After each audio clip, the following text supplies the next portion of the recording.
રામ રામ દાયરાને. તો અત્યારે વાગી રહે સાંજના 6:55 ને આજે છે મહાશિવરાત્રિ ને આપણે જવાનું છે અત્યારે મહાદેવના મંદિરે, કેમ કે અહીં વડોદરા ગામમાં અત્યારે જે મહાદેવનું મંદિર આવેલું છે ને ત્યાં અત્યારે લોક દાયરો છે અત્યારે. તો અત્યારે સાંજે ચાલુ થશે તો આપણે અત્યારે ઘરેથી નીકળીએ છીએ, કેમ કે હજી ત્યાં પહોંચશું તો 5-10 મિનિટ તો લાગી જશે. આપણે અત્યારે આ બાઇક રેડી કરી લીધું છે આપણે સ્પેશિયલી આપણે ગુજ્જુ બ્લોગવાળું.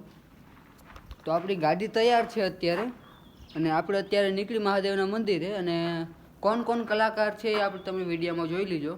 એ પહેલાં જો હજી તમે સબસ્ક્રાઈબ ના કર્યું હોય તો ચેનલને સબસ્ક્રાઈબ કરી નાખો, કેમ કે કેટલા લોકો એવા છે કે હજી વિડીયો જોઈ છે અને સબસ્ક્રાઈબ નથી કરતા, કેમ કે વિડીયો તો જોઈ છે પણ સબસ્ક્રાઈબ નથી કરતા. તો પહેલાં ચેનલને સબસ્ક્રાઈબ કરી લો, પછી આપણે મળીએ સીધા આપણે મહાદેવ.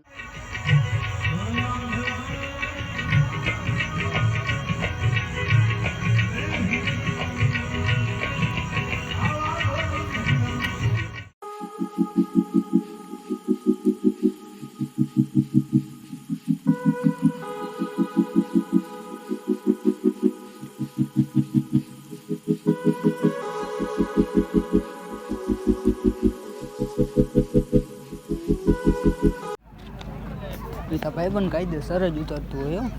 અમે આવે એમાં કઈ ખોટું હોય જ ના ના, કઈ ખોટું ના હોય. ગ્રાઉન્ડ કે એક નંબર ગ્રાઉન્ડ બન્યું. ગ્રાઉન્ડ તો બનાવવા વાળા કોણ હતા? કઈ એટલે હું નતો જો કે હતા આપણા ગામના જ હતા એવું. બાકી આ આખો અત્યારનું પ્રોગ્રામનું છે. કલાકારો આવી છે એટલે આપણે બતાવશું કલાકારો કોણ કોણ છે એ.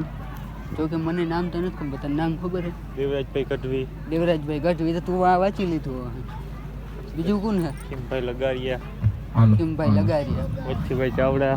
આ અમારા ભાઈના છોકરા જો. હા લોગમાં નાખજે. જારિયા.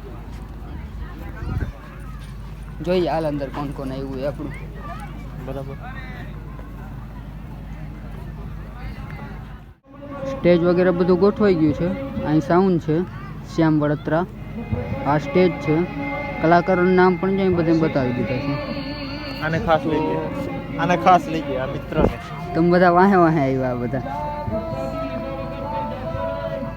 આ ભાઈ અમારો હસ્તી માણસ છે. હા તું તો હસ્તી માણસ છો, તને પેલા અમારે લેવું પડે એકચ્યુઅલીમાં એવું છે. હવે નીકળીએ બહાર, આપણે બહાર જોવા જઈએ.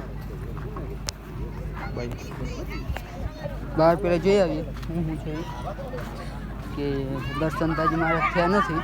તો ભાઈ હવાઈ હોય ને? હે હવાઈ હોય ને?